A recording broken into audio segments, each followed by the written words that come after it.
welcome to today's Hemp Barons podcast, everyone. I'm host Joy Beckerman, and today we're going to be speaking with Aaron Schoeneman of the Hemp Economic Development Group in Chicago, Illinois.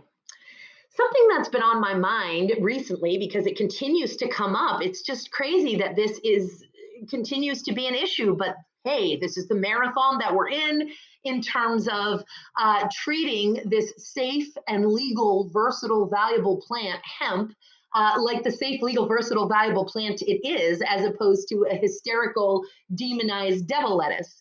And where it continues to raise its head and become a problem despite the clear legal status of this plant and its derivatives is at the U.S. Customs and Border Protection agency at our borders.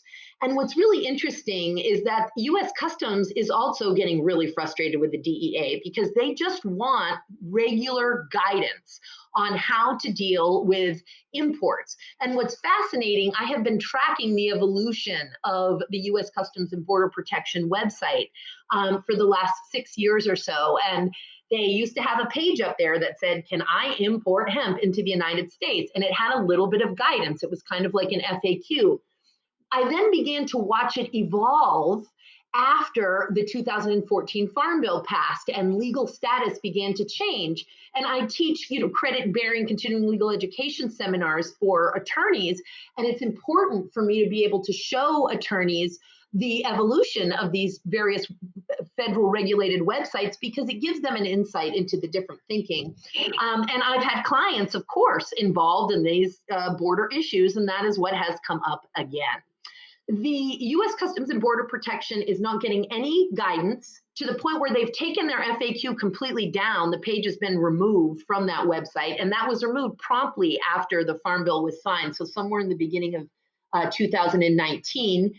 And the DEA has only provided guidance on the importation of hemp drug products, meaning actual pharmaceuticals like Epidiolex, et cetera. And that guidance was only issued on August 21st when the DEA issued their interim final rule. The excuse that they keep giving to U.S. Customs and Border Protection as to why they're not giving them guidance is there's no test to be able to tell the difference between hemp and other forms of cannabis, i.e., is it above a 0.3% delta-9 tetrahydrocannabinol concentration or not? And we're getting really sick of that excuse. First of all, there is technology being developed. Second of all, that cannot continue to be the excuse, whether or not it contains some amount of cannabinoids. We're going to have to start trusting what is actually on the harmonized schedule tariff code on the papers. And if it says hemp, it means hemp, and you're going to need to let it through and stop giving everyone such a hard time.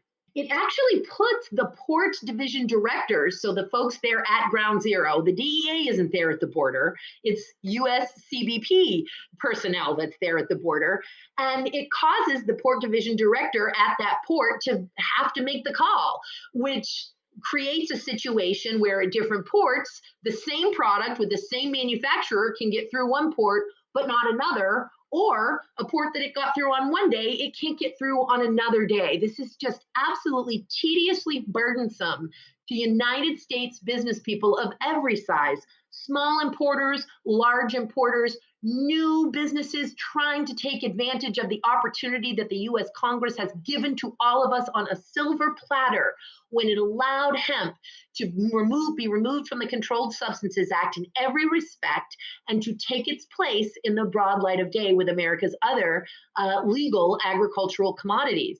So more pressure needs to be applied to the DEA, and I'm very happy to say that not only do I do that through my own consulting work, of course, at Hemp Base International, but through the U.S. Hemp Roundtable, which is our nation's leading hemp advocacy organizations. And let me tell you, we are going to start taking on a much more aggressive level these issues with U.S. Customs and Border Protection. It's completely unacceptable.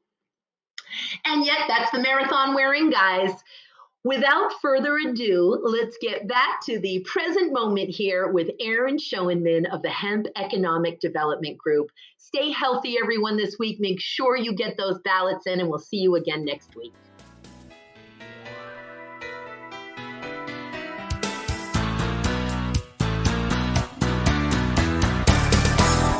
Aaron Schoeneman, thank you so much for being with us on Hemp Barons today.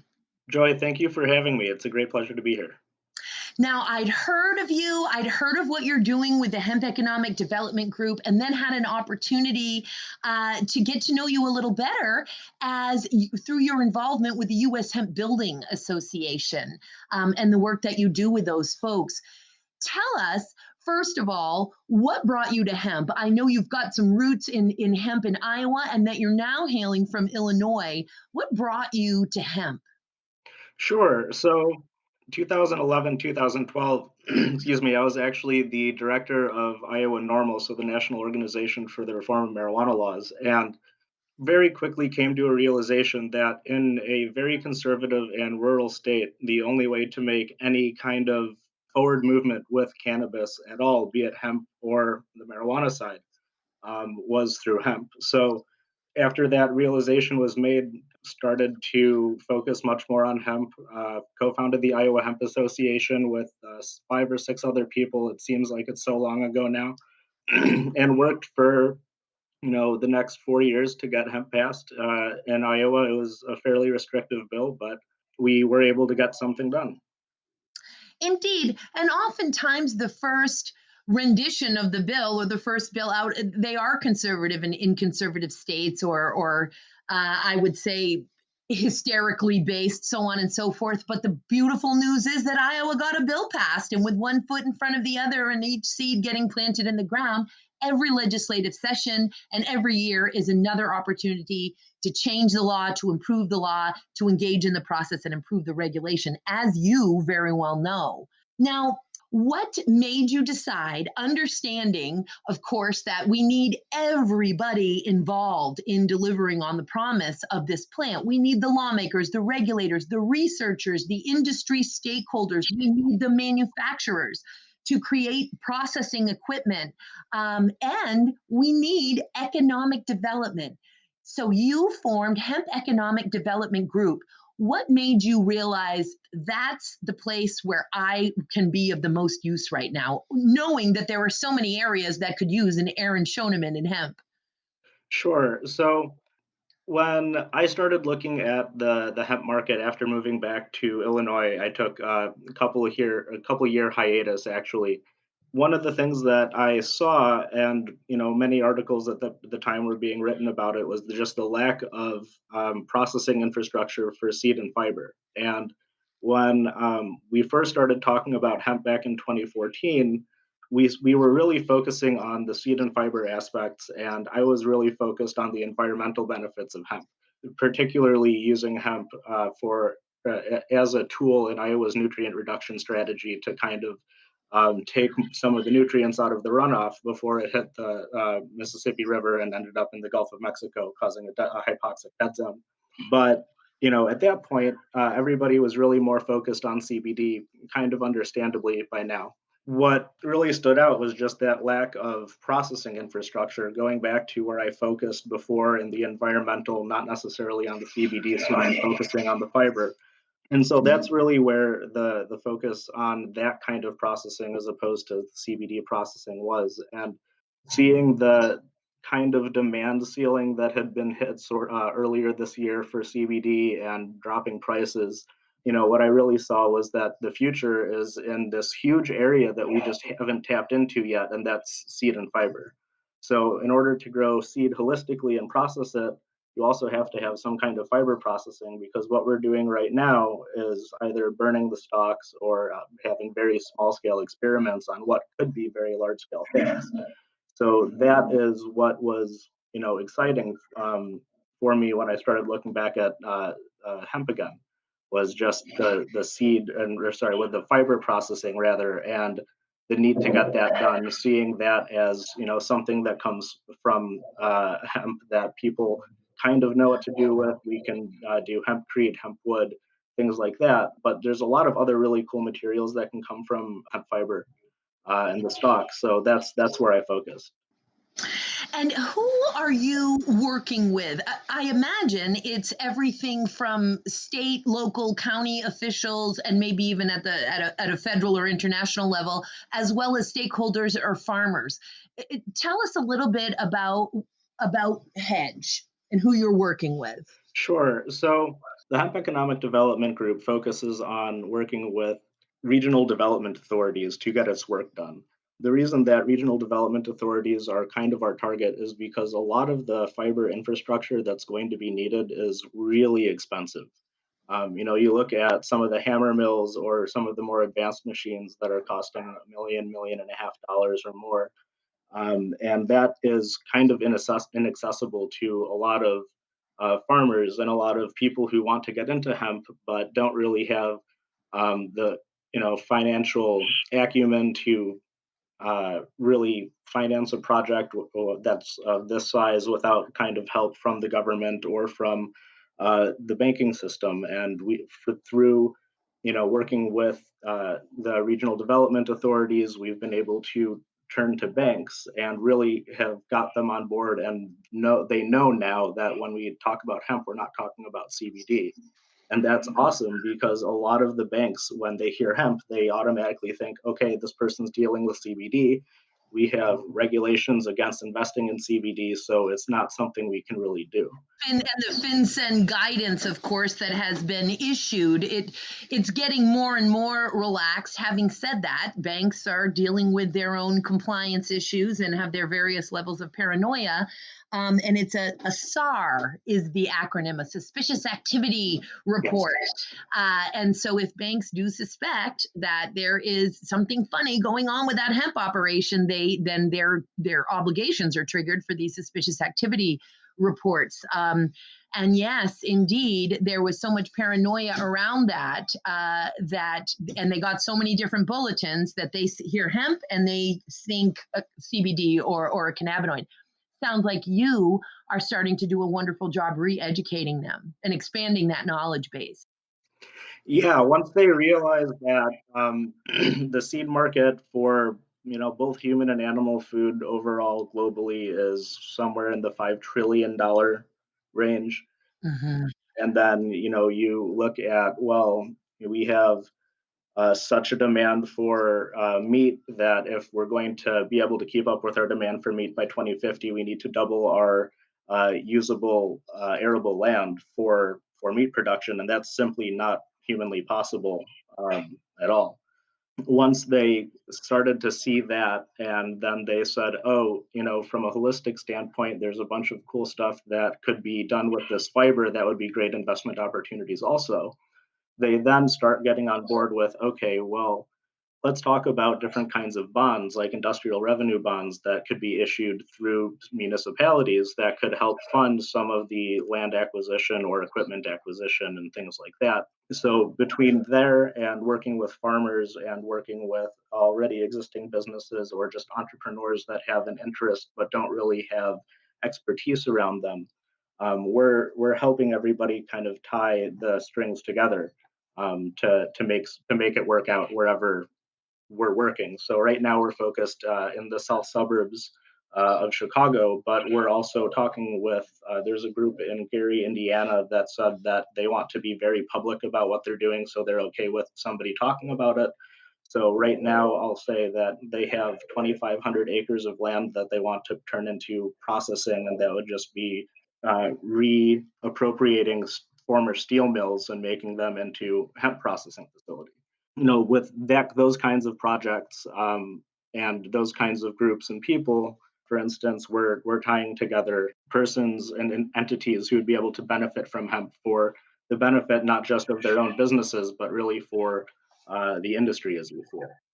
Such important work here, and as you know, it's such an incredible group of people across the nation, across the world, working together to, as I often say, chop that wood and carry that water to deliver on this and to create a functioning supply chain and to make sure that this financing is getting into the hands, of course, of small businesses. And as you say, those who are not as sophisticated and have access to this funding. And it's a win win win for everybody. And when I hear you say, because I live in the state of Washington, I've lived in other states in the United States, New York in particular, and in Maine.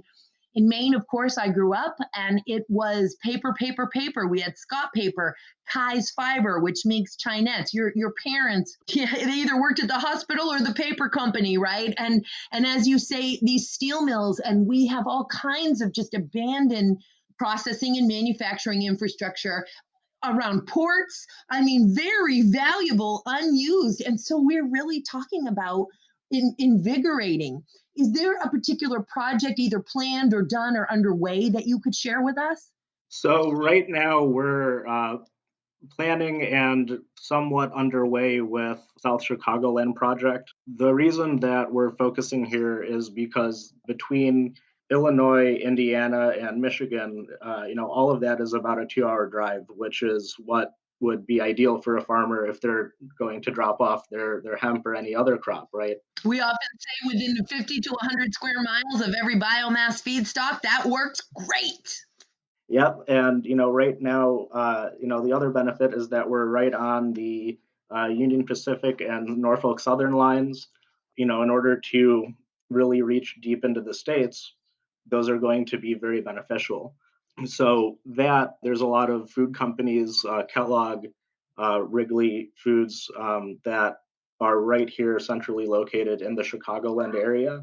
And then up in Michigan, there's a lot of plastics engineering and all of that as well. So it is a somewhat ideal place to put a processing facility. So that's a bit where we're focused right now. We've talked with people who are builders out in different states who want to come into the Chicagoland area and share their technology, share their innovations, so we can have green homes here, just like there are in other parts of the country, and helping people to renovate their homes and make them greener and more efficient. There's a lot of interest in this area just because its location. We're, I guess, very similar to this kind of Gary, Indiana project in that it's a very big former steel processing area where we are looking right now. There's a town called Ford Heights that changed the name of their town to Ford Heights to court the Ford Motor Company.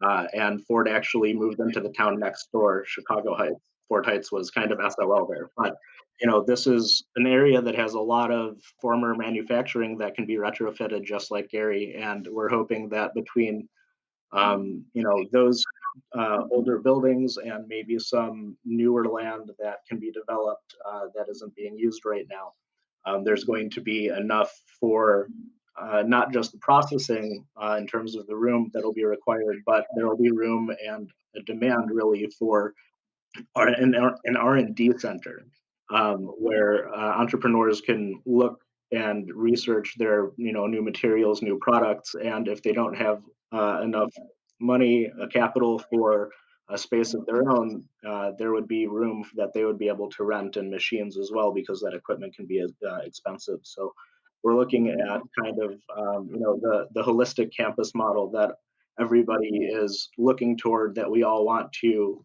attain. And I think that in the next few years, that kind of campus model, if you will, like a light industrial campus, will be becoming more viable and a lot more common. We'll be seeing them pop up. I've seen fiber go up in Montana now with IND Hemp, and I know that there's just another fiber processing facility built down in southern Illinois, and I know that Tiger Fiber out in St. Louis is doing a wonderful job too. So there's a lot of demand for fiber, and it's, I think, a question of how much can be processed and how many people can research it and work with it. Just a quick reminder to stick around at the end of today's show to hear a preview of The Miracle Plant, a new, inspirational, true story cannabis podcast produced by MJBulls, which premieres on Wednesday. Absolutely. I love what you're saying and totally agree with you on these sort of research and development or clusters, these centers. There's one very much being developed. I mean, I'm talking, and it is an entire prison complex, former prison complex in New York, in Warwick, New York, that is being totally developed. Now, it is mostly adult and medical cannabis and extraction, hemp extraction, But having said that, it is a cluster, and it is very much being developed with those regional economic development folks. They're all over it from various counties, cities, and then the constellation folks that are involved in it. And not to mention the fact, of course, that we all need to be more cooperative. The COVID and every other thing is teaching us that we need to transform our ways and sort of highlighting the flaws in our system. And I think hemp, cannabis in all of its forms, but certainly hemp, brings people together. It inspires cooperative models in every way. And when I use the word permaculture, for those who have heard it, most of them think of, gardening and agriculture, and that's true. Permaculture comes from that, but permaculture is really the idea of creating systems that mimic nature. Now, nature adapts. Nature is not inefficient. Nature takes the path of least resistance, being as efficient and productive as it can. And there are ways to apply that type of thinking to every type of system, a legal system, an educational system, a construction system, manufacturing system. And these cooperative models, in every respect, I think we're going to start seeing, and in fact already are. Tell us a little bit about Mr. Steve Magera, your vice president at Hedge. How did you come to meet Steve? He's quite an impressive guy. Yeah, it's actually kind of a weird story. So when I was still in Iowa, before I left, I was planning on, doing some business with hemp there. So I had purchased a website, midwesthemp.com. When I moved back to Illinois, I was not involved with hemp for a couple of years, but out of the blue, somebody called me and said, "Hey, Aaron, are you doing anything with this web domain? Are you interested in selling it?" And I said, let's talk about some other kind of arrangement. And through that person actually ended up introducing me to Steve Magera on the weekend of that person's wedding. I drove out to Kansas City for his wedding, and there I met Steve Magera. So we talked about, what Steve's company does, High Plains Nutrition, doing research and development with hemp seed and hemp feed for different animals, and started talking about holistic processing, and with the recognition that a company like his would need a lot of seed, which means that his byproduct, or his waste, which really isn't waste, would be the fiber. So we kept on talking, and that was actually last November. So it's only been almost a year since I met Steve.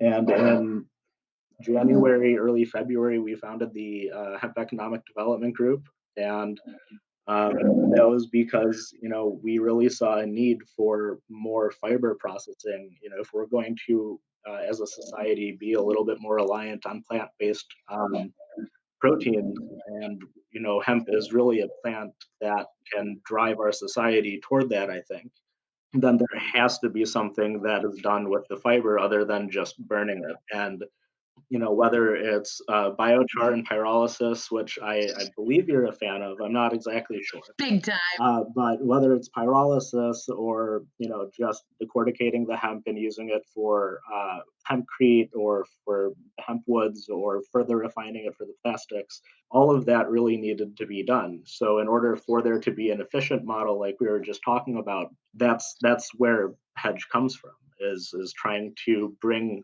that kind of thought and that kind of model to different areas, different where farmers can benefit from it, and not just farmers, but areas where there's enough people to have enough jobs, where the hemp industry can really grow sustainably and be a thing.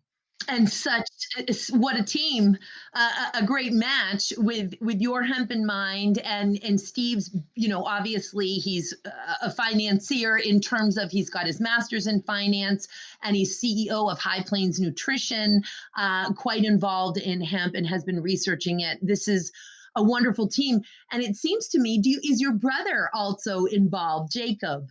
Yes, my brother is definitely also involved. He was the third pillar that helped us found the organization. right now he's been taking a lot of time to learn about hemp, whereas myself and Steve have been kind of knee deep in it for a while. My brother has been working at our family business, which is a jewelry store, and we've had it since 1955. So he needed to get reacquainted with this plant. And of course, all of his studies dovetail in his undergrad, his BA in sociology and real interest in urban sociology. I see it as just a wonderful melting pot of disciplines and experience that comes in to advance the mission of Hedge. Oh, definitely, definitely. I think that that touches on a really important part of Hedge's mission, which is to to support inclusive growth in the industry. Right now, the hemp industry isn't particularly diverse. I don't think that's a big secret, and especially with urban areas and in the Chicagoland area over the past 50 or so years or more in terms of economic development, people of color of all different stripes have been left out. I mean, there's been no room at the table for them, or there've been shady deals and people have been cut out. But with hemp, I think the really cool thing is that there's such a big table and there are so many seats there that it not only is the right thing to do to have everybody have a chance to be at the table and work with all with hemp and with all of us and with everybody else, but aside from it being the right thing to do, there's no reason it shouldn't happen. That's a giant table and there's so many seats where we don't have even full sectors of the industry built out yet. And we all know that diversity and inclusion brings improvement. We're better together. The more points of view, the more experiences brought to the table, the board table or otherwise, we're better together. We have the most, actually, and it's encouraging despite what we all see, the most diverse US Congress we've ever had in the history of the US Congress right now. And this is a good thing. Oh, absolutely. I think that having worked in politics in Iowa, because a lot of what I used to do is electioneering and campaign management and strategy and all that. I can 100% say, diversity is a very good thing.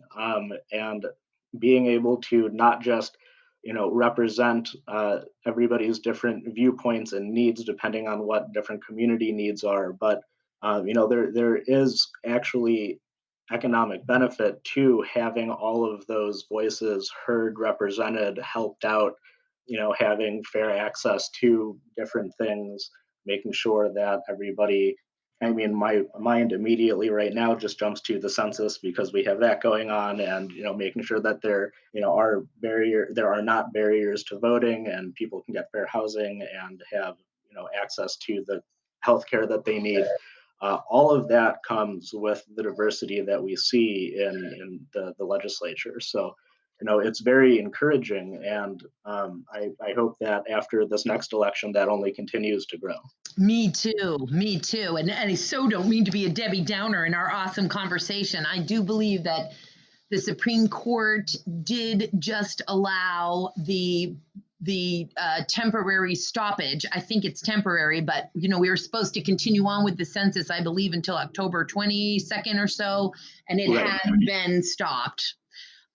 Interesting to say that, but and I've spoken about the census before, how important it is, obviously, so that everyone can be counted. This is how funding and officials and so on and so forth is allocated. It is allocated based on the census, and so important, that entire process, and so important for people to participate in it. But we certainly need the U.S. government to keep doing it in order for that opportunity to be there. When you say Midwest Hemp, I think of the amazing Jamie Campbell Petty. Have you met Jamie? Yes, Jamie is actually on Hedge's advisory board for our industry advisory board. The way that we work actually is in every state we intend that we're going to have a project. We intend to have a state advisory board with all of the various officials and not just politicians, but professors from schools and um, companies, everybody that you would need, and then to supplement. I mean, I guess that's most kind of like a supplemental advisory board, but our really big base advisory board is our hemp industry advisory board, and that Jamie Campbell is, and the Midwest Hemp Association, Midwest Hemp Council, Yes. are definitely a part of. I'm so happy to hear that because, of course, as I say all the time, we are better together. And Jamie is something else. I have been respecting and admiring that woman for a number of years now, and she really gets it done. And so, of course, you're working together. And the Midwest Hemp Council is also part of, is an advocacy member of the U.S. Hemp Roundtable, which is a 501c4 advocacy group. And I'm very proud to be the vice president of law and science. And we also just started a minority empowerment committee. It's actually been a couple of months now, and not your basic, we're not about tweeting and doing surface stuff. We are working with the Minority Cannabis Business Association, have already implemented some steps from the Annie E. Casey Foundation, and are really wanting to educate our members and also be a conduit, and mentoring folks and getting folks aware of BIPOC, Black, Indigenous, people of color owned businesses in hemp, everything from ancillary services to farming and on up specific to hemp. But that's really what time it is. And this is fantastic. Of course, that Hedge has these same ideas and mini submissions within, of course, its larger mission. Now, tell me, in terms of Illinois specifically, you've got some pretty fairly friendly hemp laws in Illinois. We've been quite pleased with how Illinois is handling hemp. Oh yeah, I think the laws here are pretty great for what need to happen. The legislature has been very open-minded. They've done a really good job listening to all of the farmers and activists who are here, and there are a couple of changes that we would like to see that we have submitted and have been working with a couple of legislators down in Springfield, that really focus on the need to expand the number of years licensure is for. So right now, you can buy a 1, 2, or 3 year license, and that's that's great. But when we're looking at what banks need to issue things like bonds, if you're going to need to renew your license every 3 years, let's say, that's even if there's a 100% guarantee that you're going to get it renewed, that's a threat to them that you might lose your license. So unless there are longer terms for licensure, and we're asking for 5 and 7 year terms, which is what bonds mature on. It's going to be difficult to really get that kind of institutional backing. The other thing that we were looking for was to add to the definition of destroy, because Illinois does say destroy, they don't say dispose. We're looking to add to the definition of destroy pyrolysis as a method of destruction. So that will be covered, but we'll see what happens also as as the public comment periods for the federal level close. Indeed. And we just hit that one, didn't we? USDA. I don't know if you had a chance yet. You may not have, but the Small Business Administration's Office of Advocacy, I'm sure you're aware that Priyanka Sharma, I think she's Assistant General Counsel, is just amazing, and wrote, I think, some of the most impressive comments in the first open period.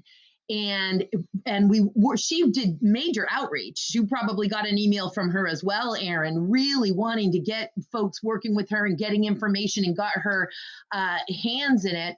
And I had 2 intense meetings with her, as did many other folks, and they have filed some fantastic public comments in this reopened period. They were filed on October 8th. You've taught me quite a few things here, but you certainly have taught me a very important takeaway as I go forward doing advocacy work. And that is this idea that 5 to 7 is what the banks want to see. And we are cutting folks off at especially with the states that just have 1 year licenses, but even 3 years are insufficient. And I think that's a matter of just ignorance. And our legislators and regulators who are very hemp friendly and really want to see everyone succeed, they need to know this. This is a wonderful piece for my own advocacy that you have enlightened me here on that. That's incredibly important piece, and it needs to be imparted onto folks. As again, as I say, every year is another opportunity to improve the law and to improve the regulation.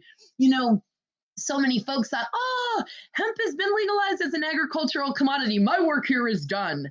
No, now that we have the seat at the table, the real true marathon begins. Am I right?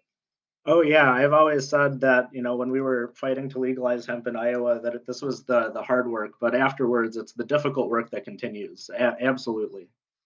I remember a couple of years ago or 3 years ago now in Washington State, I had drafted a bill and some wonderful folks in the House and the Senate. I got to prime sponsor it because the Washington State hemp program ran out of money.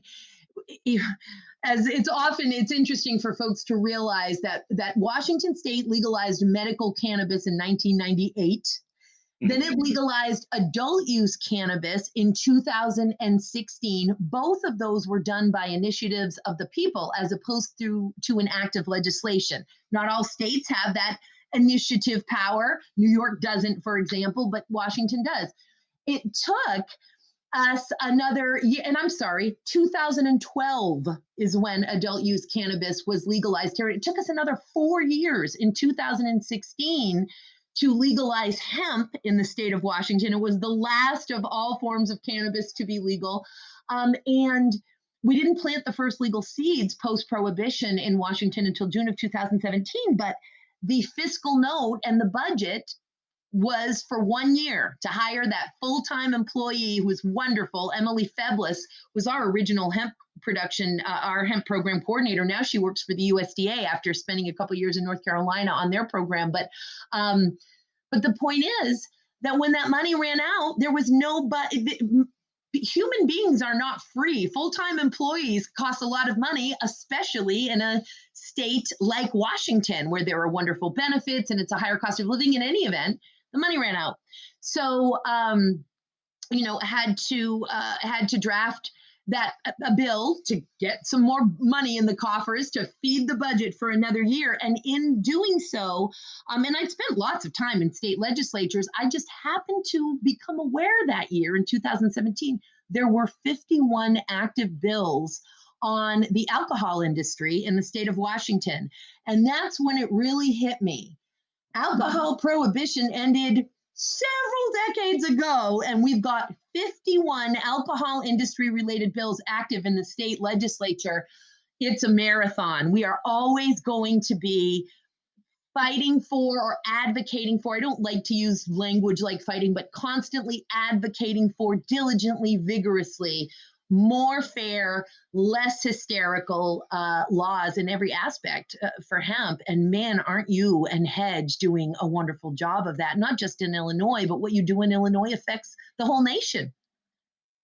Well, thank you. Thank you. Yeah, it's a really big task, and I, honestly don't think that we would be able to do it without working with everybody. And it's a really rewarding thing. I'll say purpose driven. It doesn't get any more fulfilling than that, Aaron. In the time that we have remaining, are there any other messages or anything that I may not have asked that you want to make sure the listeners hear from you? I know that we touched on it a little bit, and it wasn't really the focus of what we're talking about. But with the election coming up and with my background in politics, I just want to say everybody needs to get out and vote. This is a really important year, and everybody's vote's going to count. Thank you so much for using that remaining time for that message, brother. Plan your vote this year. Vote.gov or vote.org. They will both get you to the same place. You can check your state, your registration, figure out the best way for you to get your vote cast, but plan your vote this year. Man, Aaron, you are wonderful. I can't wait to have you on again. It's a delight to watch the unfolding of the Hemp Economic Development Group, and I'm just wishing you and Steve and Jacob and everyone who's involved with what you have going on at Hedge just the best of luck. I'm sending you second and third wings, brother, and we'll have you on again. Joy, thank you so much. It was awesome being on, and I look forward to being back. Great, wonderful. Stay healthy, brother. All right, thank you. You too.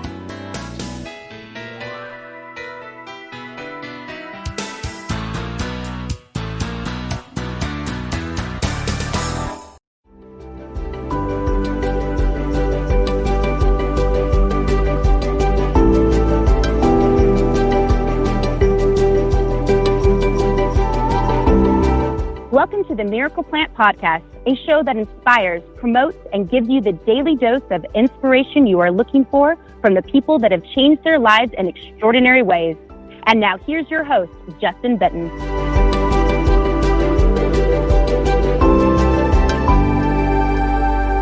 Are you sick and tired of being sick and tired? Have you had a difficult health issue in your life or your family that you've basically given up finding a solution for? Well, welcome to the Miracle Plant Podcast, where we discuss how this misunderstood plant with so many names has helped so many families all over the world. We are here to share their stories in their own words, as we have the most uplifting stories you have to hear to believe. We want to also hear from you and your stories, so please reach out to themiracleplant.org and we can share your story on a future podcast.